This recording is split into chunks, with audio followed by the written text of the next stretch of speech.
بار دیگر خوش آمدید. اکنون یک سرود با نامی میروم تیار کردم که تا حال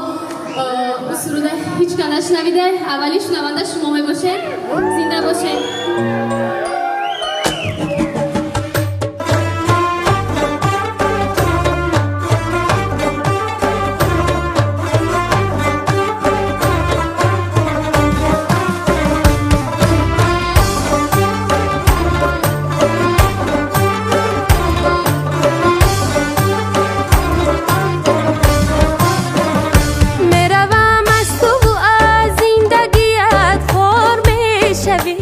برای دیدنی رویم تو بدان زار میشوی میروم از تو و از زندگیت خوار میشوی برای دیدنی رویم تو بدان زار میشوی نه صدایم بشنوی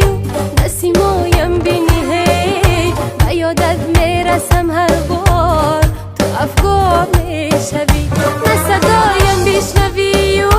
نه سیمایم بینی هیچ و یادت میرسم هر بار تو افکار میشوی شبی بی من بودنت خوش دلم در سینه زند جوش شبی بی من بودنت خوش دلم در سینه زند جوش زی پیشی نظرم دور نشود آن چشمی جادوش روی خوش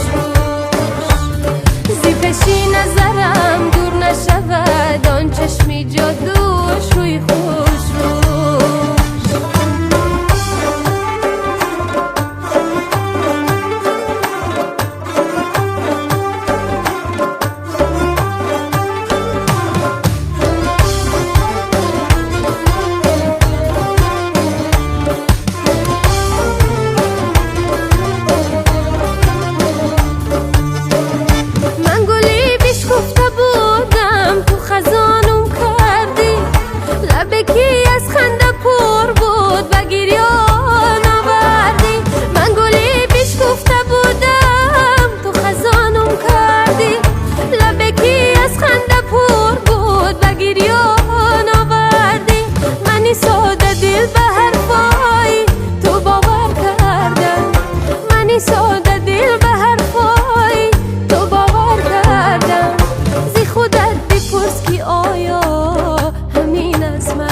خودت بپرس که آیا